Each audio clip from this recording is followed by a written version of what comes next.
O prefeito cassado de São Simão é preso novamente por descumprir uma medida imposta pela Justiça. Assunto para o Eduardo Marins.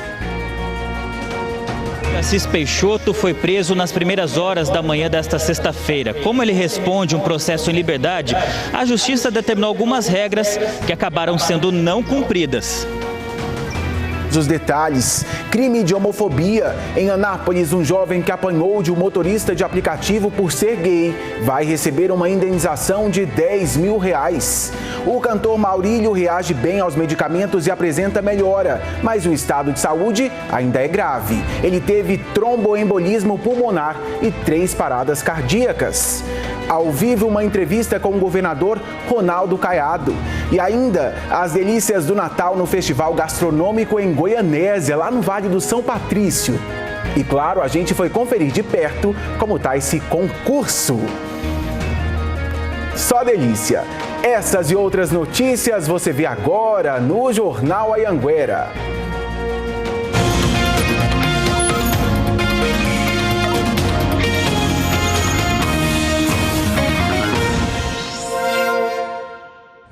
Olá, muito bom dia para você. Seja muito bem-vindo ao nosso Jornal Anhanguera desta sexta-feira, agora 11h48. Bom jornal para a gente. Vamos começar. O prefeito cassado de São Simão, Francisco de Assis Peixoto, foi preso novamente depois de descumprir uma medida cautelar. Vamos para Rio Verde conversar com o repórter Eduardo Marins, que tem outros detalhes desse caso. Com você, Eduardo, bom dia. Oi, Tiago, ótimo dia para você, para todo mundo. Essa prisão aconteceu logo nas primeiras horas da manhã desta sexta-feira. Esse mandato de prisão preventiva foi cumprido pela Polícia Civil. Francisco de Assis Peixoto, de 58 anos, o prefeito cassado, ele estava em casa no bairro Semig quando foi preso então pelos policiais.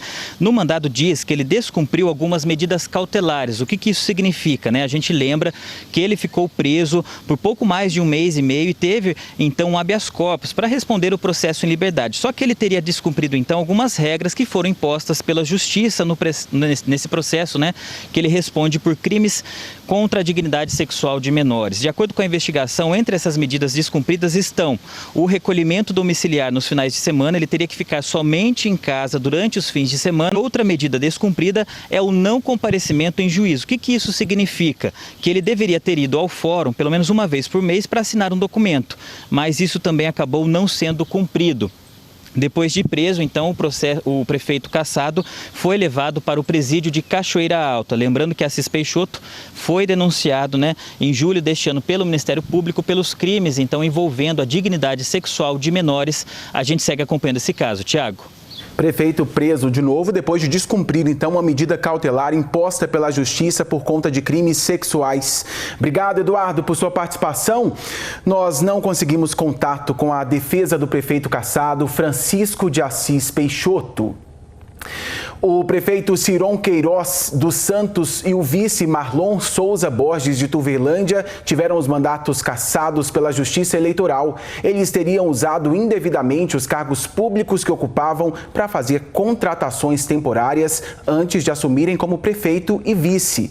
Além disso, teriam comprado votos e usado máquinas na prefeitura em obras particulares. A decisão traz ainda que os dois foram multados em R$53 mil. Eles estão inelegíveis por 8 anos. Por telefone, conversamos com o prefeito de Turvelândia, que negou as acusações e disse que tanto ele quanto o vice vão recorrer da decisão. Em Anápolis, um jovem vítima de homofobia vai receber, uma indenização. Ele apanhou de um motorista de aplicativo. Vamos saber todos os detalhes conversando ao vivo com o repórter, Bruno Mendes. Oi, Bruno, com você, bom dia.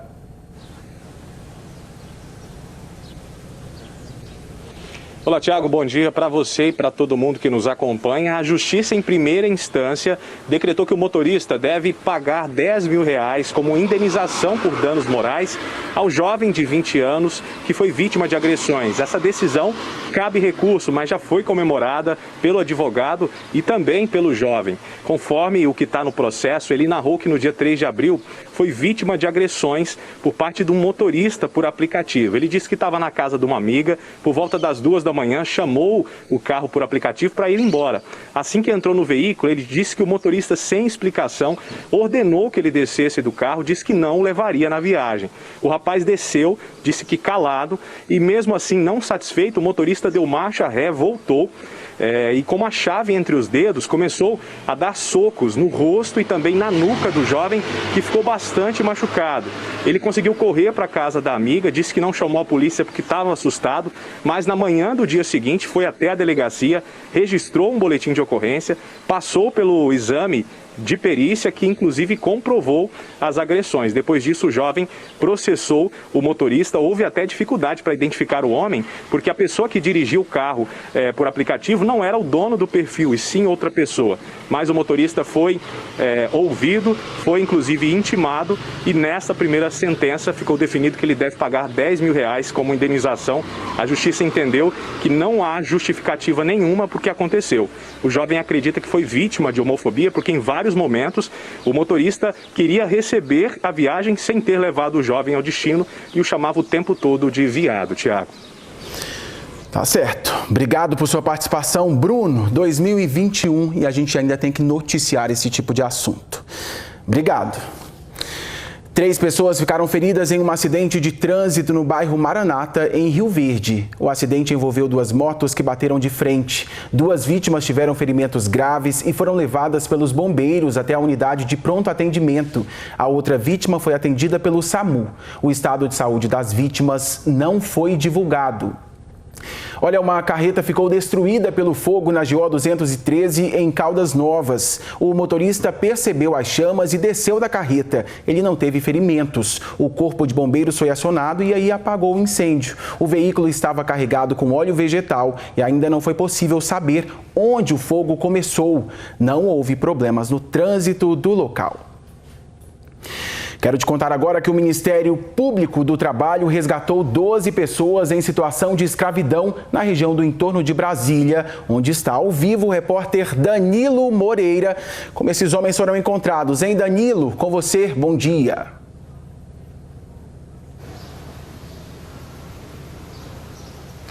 Oi, Tiago, bom dia para você também, para todo mundo que acompanha a gente aqui no J1. Olha só, essa investigação, ela teve início no dia 6 de dezembro pelos fiscais aí do Ministério do Trabalho. Durante as investigações, eles acabaram descobrindo que pelo menos 12 pessoas estavam trabalhando em situação semelhante à escravidão, viu? Eles resgataram então 12 trabalhadores, sendo 2 aqui em Lusiânia e 10 em Cristalina. Eles estavam trabalhando em fazendas aí de carvoaria.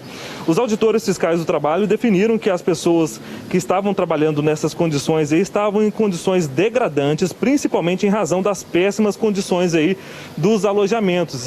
Os alojamentos estavam sujos e também não tinha nenhuma proteção contra animais peçonhentos, já que esses alojamentos ficavam aí no meio do mato e tinha esse risco aí para os trabalhadores, viu? Além do trabalho semelhante de escravidão, na fazenda de Lusiânia, os auditores encontraram um adolescente de 16 anos que trabalhava na carvoaria, atividade proibida para essa faixa etária e também inserida dentre as piores formas de trabalho infantil. Os auditores também, eles passaram por 2 fazendas em Formosa, aqui no entorno do Distrito Federal.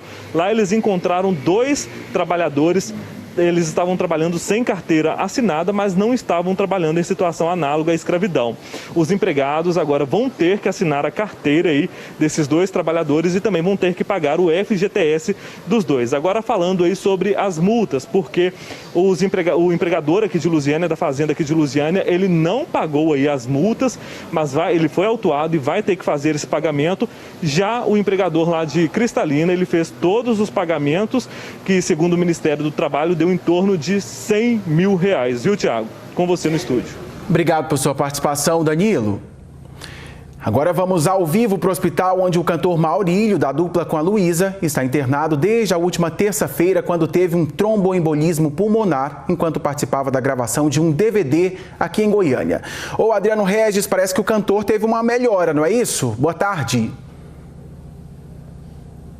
O quadro ainda é muito preocupante, Thiago, mas as notícias são bem melhores, tá? Em relação às de ontem. Boa tarde para você também e a você que nos acompanha. O cantor Maurílio, que faz a dupla com a cantora Luísa, apresentou melhor em seu quadro clínico na manhã desta sexta-feira. Segundo o médico dele, o Vandervan Azevedo, ele reagiu bem aos medicamentos e também à hemodiálise. E está com sinais vitais bem mais estáveis em relação a ontem, quando esses mesmos sinais eram considerados mais instáveis. Por isso, o hospital reduziu também até a medicação que regula a pressão arterial. Vamos lembrar que ele continua internado numa UTI desse hospital particular aqui em Goiânia para tratar uma tromboembolia pulmonar. Apesar da evolução do quadro, o médico destaca que o estado de saúde dele ainda é grave. A esposa do cantor Maurílio destacou a força do marido nessas primeiras 48 horas de internação. Vamos lembrar que ele passou mal durante a gravação de um DVD aqui em Goiânia, estava muito pertinho aqui do hospital e exatamente por isso, segundo os médicos, como a chegada dele à unidade foi bem rápida, isso fez toda a diferença para que ele chegasse aqui ainda com vida, já que ele teve pelo menos 3 paradas cardíacas. Na noite de quinta-feira, exames mostraram que o artista teve uma lesão nos rins e por isso ele começou a fazer hemodiálise para tratar esse quadro. A equipe médica informou ainda que o artista fez uma ultrassom nos membros inferiores, que identificou trombos no sistema venoso da perna direita, o que já é esperado para pacientes em condições parecidas. Hoje, numa publicação, a mulher do cantor Luana compartilhou até um louvor enviado por uma seguidora e disse que a força do Maurílio tem ajudado a todos a passar por esse momento de torcida e muitas orações. O cantor, que sempre procurou cuidar muito da saúde, ele era bastante preocupado, fazia exames preventivos, mas há 5 anos ele sofreu um acidente de carro. Teve várias fraturas, desenvolveu aí esse quadro de trombose e vinha tomando vários remédios para esse problema de saúde para tratar a doença. Agora há pouco a gente acabou de receber aqui, Thiago e pessoal de casa, uma nota atualizada aqui por parte do hospital sobre o estado de saúde do cantor Maurílio. Essa nota, segundo o hospital, diz que Maurílio Delmon Ribeiro segue internado aqui na UTI, ainda em estado grave. O paciente encontra-se em melhora clínica progressiva. Recebeu a avaliação da equipe de cirurgia vascular na noite desta quinta-feira e a equipe disse que não vai ser necessário, pelo menos por enquanto, fazer uma cirurgia. Por isso, o tratamento será mantido nas atuais condições. Ele vai seguir em hemodiálise e apresenta uma resposta favorável das funções renais e também apresentou melhora dos sinais vitais, precisando cada vez menos de medicação para chegar à condição que ele está hoje. O médico explicou que essa tromboembolia pulmonar ela é uma obstrução dos vasos da artéria pulmonar. Isso aí forma um coágulo que pode ir para o pulmão, para o coração ou até mesmo para o cérebro, bloqueando o fluxo sanguíneo. É um problema de saúde tão grave que em 25% dos casos os pacientes acabam não resistindo e tendo morte súbita. Então o cantor Maurílio segue internado, apresenta melhora em seu tratamento apesar de todo esse quadro delicado, tem apenas 28 anos de idade, é forte e com toda certeza, Thiago, todas essas orações e essa torcida já vem se refletindo aqui na recuperação dele para que ele possa sair dessa o quanto antes. A gente vai ver agora mais informações sobre o boletim atualizado do cantor e também o que disse a cantora Luísa, que faz dupla aí com o Maurílio, e a própria mulher do artista. Vamos acompanhar. O último boletim médico foi divulgado na rede social da dupla Luísa e Maurílio. Ele diz que o estado de saúde de Maurílio ainda é grave, porém com melhora em relação à quarta-feira.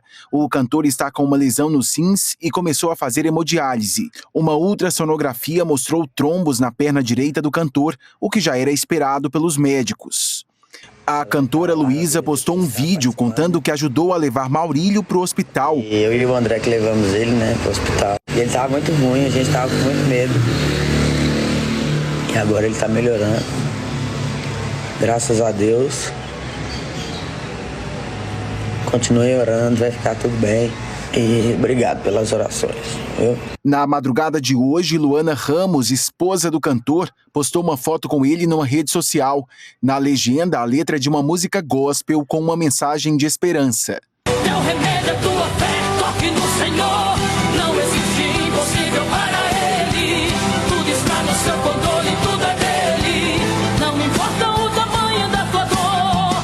Teu remédio é tua fé, toque no